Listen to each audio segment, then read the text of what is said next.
Praise the Lord. യോഹന്നാന്റെ സുവിശേഷം 11-ാം അധ്യായത്തിന്റെ 40-ാം വാക്യം. യേശു അവളോട്, വിശ്വസിച്ചാൽ നീ ദൈവത്തിന്റെ മഹത്വം കാണുമെന്ന് ഞാൻ നിന്നോട് പറഞ്ഞില്ലയോ എന്ന് പറഞ്ഞു. അതേ പ്രിയരെ, വിശ്വാസം എന്നത് ദൈവിക മഹത്വത്തിലേക്കുള്ള വാതിലാണ്.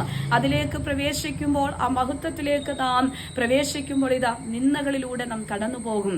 വേദനകളിലൂടെയും നാറ്റം വമിക്കുന്ന അനുഭവത്തിലൂടെ ഒക്കെ നാം കടന്നു പോകേണ്ടതായി വരും. അങ്ങനെയെങ്കിൽ ഒരു ദൈവിക പ്രവൃത്തി നമ്മളിൽ വെളിപ്പെടണമെങ്കിൽ, ദൈവമഹത്വം നമ്മളിൽ വെളിപ്പെടണമെങ്കിൽ, ദൈവത്തിന്റെ പ്ലാനുകളും പദ്ധതികളും നമ്മിൽ വെളിപ്പെടണമെങ്കിൽ അതിന് തക്കതായിട്ടുള്ള ചില വേദനാജനകമായ അവസ്ഥകളിലൂടെ നാം കടന്നു പോകേണ്ടതായി വരും. പക്ഷേ അവിടെ നാം വിശ്വാസം കൈവിടാതെ ദൈവത്തിൽ ആശ്രയം വെച്ച് മുൻപോട്ട് പോകുമ്പോൾ കർത്താവിന്റെ മഹത്വം നാം അനുഭവമാക്കും.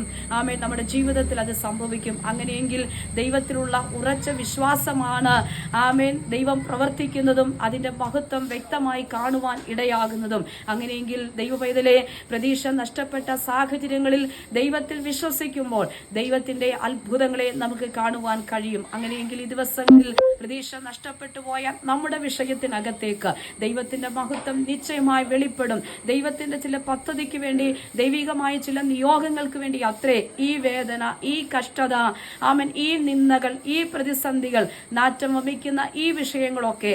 അങ്ങനെയെങ്കിൽ അതിനൊക്കെ മാറ്റങ്ങളെ സംഭവിപ്പിച്ച്, അതിനൊക്കെ മാറ്റങ്ങൾ നൽകി നമ്മെ വ്യക്തമായി ആ മഹത്വത്തിലേക്ക് നടത്തുന്ന ഒരു ദൈവം നമ്മോട് കൂടെയുണ്ട്. പ്രതീക്ഷ നഷ്ടപ്പെടാതെ ദൈവത്തിൽ ഉറച്ചു വിശ്വസിക്കുക, അത്ഭുതങ്ങൾ സംഭവിക്കും. കർത്താവിൽ ആശ്രയിക്കുക. ഈ വചനങ്ങളാൽ കർത്താവ് എല്ലാവരെയും അനുഗ്രഹിക്കുമാറാകട്ടെ.